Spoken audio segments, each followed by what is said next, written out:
بسم اللہ الرحمن الرحیم۔ شروع اللہ کے نام سے جو بڑا مہربان نہایت رحم والا ہے۔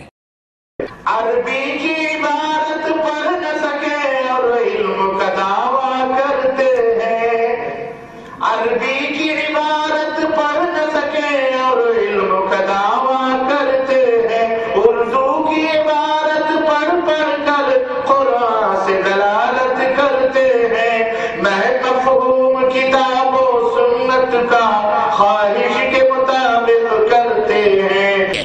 چمگادڑ خود ہی کوڑا ہے، چمگادڑ خود ہی نابینا ہے، سورج چمک رہا ہے، چمگادڑ کہہ رہا ہے نہیں چمک رہا ہے، اندھیرا ہے، کیونکہ سورج اسے نظر ہی نہیں آتا ہے۔ تو میرے عزیزو، قرآن کے اندر موجود ہے، اگر سمجھ میں نہ آئے فَاسْأَلُوا أَهْلَ الذِّكْرِ إِن كُنتُمْ لَا تَعْلَمُونَ، تو ہم فقیروں کے پاس آؤ، ہم تمہیں سمجھا دیں گے۔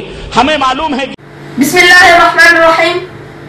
محترم سامعین، معراج غیر مقلد ہندوستانی دوسروں کو نابینا چمگادڑ کہہ رہے تھے، جسے سورج نظر نہیں آتا ہے، اور فرما رہے تھے کہ اگر سمجھ میں نہ آئے تو فَاسْأَلُوا أَهْلَ الذِّكْرِ إِن كُنتُمْ لَا تَعْلَمُونَ، تو ہم فقیروں کے پاس آؤ، ہم تمہیں سمجھا دیں گے، ہمیں معلوم ہے۔ محترم سامعین، یہاں موصوف نے اپنے آپ کو قرآن کے اہل الذکر کا مصداق ٹھہرایا ہے۔ اب اس مصداق میں کتنی صداقت ہے، آئندہ کے لیے مشاہدہ کریں۔ کسی نے معراج غیر مقلد سے ایک سوال کیا تو اس نے جواب دیتے ہوئے 4 الفاظ پر مشتمل ایک حدیث پڑھی، اس میں 2 غلطیاں کی، کلپ ملاحظہ ہو۔ اللہ کے رسول صلی اللہ علیہ وسلم نے فرمایا ہے کہ دال الخیر کفاعل ہی، کسی بھی بھلے آدمی بھلائی کی طرف کسی کو دعوت دینے والے کو اتنا ہی ثواب ملتا ہے جتنا اس بھلی بات کے اوپر عمل کرنے والے کو ثواب ملتا ہے۔ محترم سامعین، یہ معراج انڈین مشرح اور رومال اوڑھ کر فضیلت الشیخ کا روپ دھار کر تقریر کر رہے تھے۔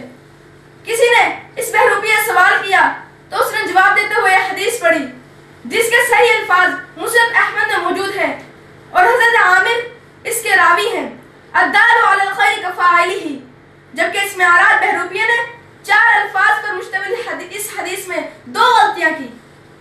پہلی غلطی یہ کہ الدال شروع میں الف لام ہے، جبکہ معراج انڈین نے الف لام کو چھوڑ کر صرف دال پڑھا۔ دوسری غلطی، الخیر سے پہلے اعلیٰ کا لفظ ہے، جبکہ اس معراج غیر مقلد نے حدیث شریف میں سے یہ لفظ بھی نکال دیا۔ یوں یہ شخص اپنے آپ کو اہل ذکر کا مصداق قرار دے کر لوگوں کو دعوت دے رہا تھا کہ ہم فقیروں کے پاس آؤ، ہم تمہیں سمجھا دیں گے، ہمیں معلوم ہے۔ محترم سامعین، اب عملی نمونہ دیکھ لیں۔ جو شخص اتنی چھوٹی حدیث کو بھی صحیح نہ پڑھ سکے اور اس میں 2 غلطیاں کرے، وہ بڑے ڈنگے مارے، تو آپ اس کے عمل اور عملی نمونے کو دیکھیں گے یا اس کے ڈنگوں کو سنیں گے؟ بقول شاعر، موج ہوا سے ٹوٹ کر کہتے ہیں بلبلے، موج ہوا سے ٹوٹ کر کہتے ہیں بلبلے، اتنی سی زندگی پر نہ پھولا کرے کوئی۔ محترم سامعین، جو بھارتی مولوی عمر میں اتنا بڑا ہو چکا ہو، وہ بڑے بڑے دعوے کرتا ہو، وہ بڑوں بڑوں پر تنقید کرتا ہو، وہ ایک چھوٹی سی حدیث کو بھی صحیح پڑھنے کی اہلیت نہ رکھتا ہو، تو اسے اپنے آپ کو اہل حدیث کہلاتے ہوئے شرم نہیں آتی؟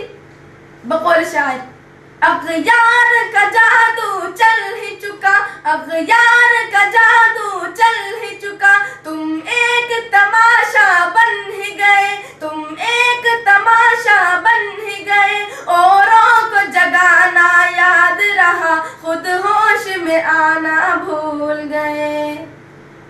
محترم سامعین، یہ معراج غیر مقلد ہندوستانی جو علماء دیوبند پر تنقید کرتا رہتا ہے، اسے معلوم ہونا چاہیے کہ دیوبندی مدارس میں پہلے یا دوسرے سال کے طلباء کو یہ حدیث پڑھائی جاتی ہے اور اس کی ترکیب بھی کرائی جاتی ہے، لیکن تو اتنا نالائق ہے کہ تجھے اب تک الدال علی الخیر کفاعلہ صحیح پڑھنا نہیں آیا، پھر بھی تو بڑے بڑے دعوے کرتا ہے۔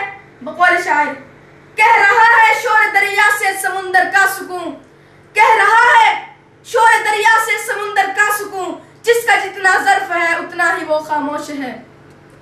غیر مقلدین کے سامعین و داخلین، اگر پھر بھی تم اصرار ہو کہ معراج انڈین غیر مقلد نے جو حدیث پڑھی ہے وہی صحیح ہے، تو پھر میدان میں آؤ